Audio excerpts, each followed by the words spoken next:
As I think all of you know, yesterday in the morning, we had a murder that occurred in the 500 block of Frontier Court. And we wanted to take the opportunity to update you with what we've been able to develop to this point so far. We have been able to ID the victim through the Tarrant County Medical Examiner's Office. The victim has been identified as Anita Dyson Fox, white female, 72 years old. She was discovered deceased. She was the homeowner's housekeeper. She was there to clean the house. The homeowners were not home at the time that this occurred. She was discovered by another employee of the family. There were some obvious signs of trauma. However, at this point, we do not have a definitive cause of death. We're still waiting on the medical examiner's office to determine that. However, during the course of the investigation, we have developed a person or persons and vehicle of interest. And we would like to put that information out to you today. We will have a packet available for you. We were able to ascertain a composite of a person that was seen in the area. What would have been shortly after the offense occurred. And so obviously we would like to talk to that person. And we also have a vehicle description, and that will be included in the packet. At this time, the vehicle, we believe it to be a mid-2000s two-door pickup truck. It was unknown make and model, cream or champagne in color, with metal or pipe racks in the back of the bed. So it would be like a pipe rack on top of the bed. We do not have a license plate. We will have information on a contact phone number if anybody has any information related to the composite drawing that we're going to release, or a vehicle that matches that description that may have been seen in the area. We obviously would like to have that information so we can follow up on it. The description of the individual that was seen in the area is a white male, approximately 40 years old, 5'8", heavy set, very short blonde or gray hair, wearing a blue or gray t-shirt and blue jeans shorts. And again, we will have that information available for you. And I'll be happy to take any questions that you may have at this time. Chief, have you ruled out a domestic situation? Are you pretty confident that the victim did not know this person of interest? We have not ruled anything out. We are leaving everything open, and we are actively following up every angle possible. Chief, yesterday you said the public should not be that concerned. Are you still saying that? And if so, why? You know, obviously when you have something of this magnitude, there is cause for concern, but we don't have anything in this investigation that's turned up at this point that we think that there is an ongoing threat. Can you say, Chief, how you developed this composite, and also any ideas on motive right now, and how was she killed? We do not have a motive at this point. There was a person in the area that did see this subject and the vehicle leaving the area, and so that's where we developed the information. Again, this is just a person of interest. We don't have any suspects at this time, so we don't have any motive at this time, and we're still waiting on the cause of death. As I said yesterday, there was some obvious signs of trauma, but we do not know the exact cause of death. So the person of interest seen leaving in that car around the same time? Exactly, Okay, so that's your connection there. yes.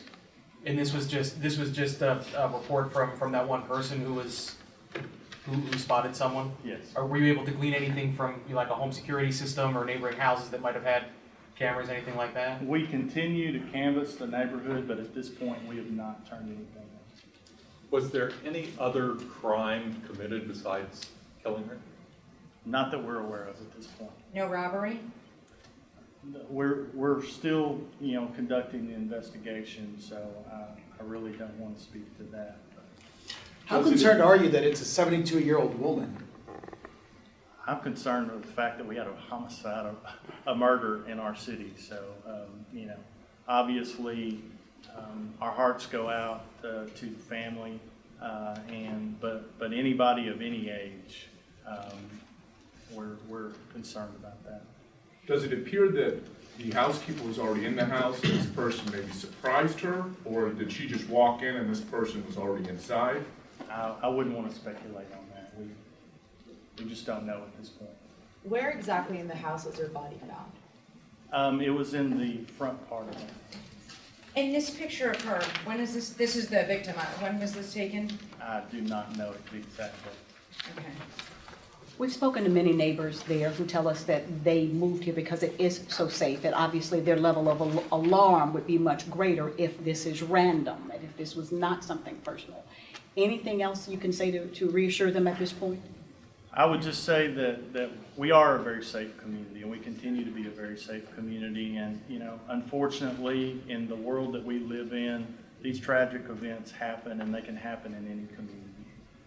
And they can rest assured that we are using every resource that we have available to us to continue to work through this. Our detectives have worked tirelessly through the night, following up on every angle that we can come up with, and that's how we've developed this information.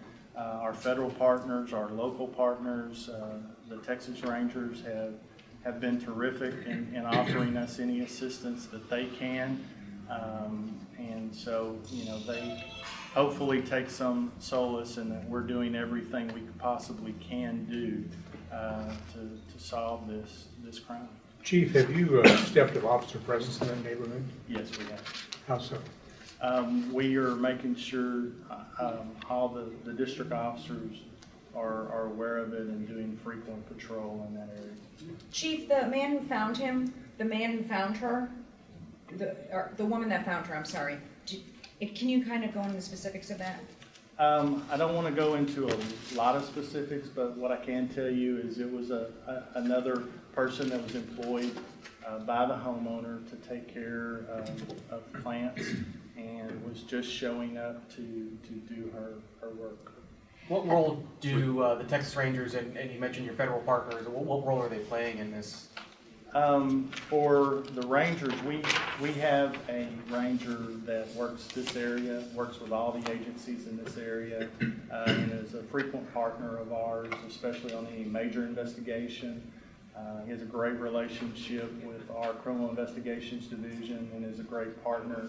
And obviously with his state resources, we have, it expands our knowledge base and our reach. As a matter of fact, the number that's listed in the packet that you have for people to call and give that information to is a Texas Department of Public Safety Fusion Center that's working with us to gather any kind of information that the public may have. As far as our federal partners, we utilized the FBI yesterday in their evidence collection team, and so they were a great asset in that. So it's more just a function of you being a smaller department? Yes, it gives us additional resources. Chief? And we are still the lead agency in the investigation, but they are great partners with us. Chief, have you shown this composite to the homeowners and or other neighbors? And are they familiar with him, or are there any people that say, yeah, I think I saw this guy too? I'm not going to speak to that. That will be integral to the investigation. But we just want to see if there's anybody out there in the public that recognizes this and could be additional help to us. Was there, you know, I understand that you don't know the cause of death, but was there a gunshot wound? Was there a stab wound? I really don't want to speak to that. You know, some of that is information at this point with what we have that only the suspect would know. And so I certainly don't want to compromise the investigation by getting into that level of detail. Was anything that could potentially be used as a murder weapon found on the scene? Again, I really don't want to get into what we found because that could be very useful as the investigation moves forward. Was it unusual for her to come to work without the homeowners there? And was she the only person that, besides the gardener that came later, I mean, was she the only person that was supposed to be there working at the time? Did anyone determine that? As far as I know, I don't know the exact working relationship that the family had with, but it was not uncommon, and they expected her to be there, and the other employee as well. Was she found inside or outside? Inside the home. Chief, a neighbor told us that about a week or so ago, they had to call officers because a strange man had shown up on a Sunday morning, ringing doorbells and going from house to house. Has someone already spoken with that officer and those neighbors to see if there's any resemblance to this person of interest? We have, followed up on every call that we've had in that area, and we'll continue to do that. Where's the family now who lives in that house? We released the home back to them, so I'm not sure.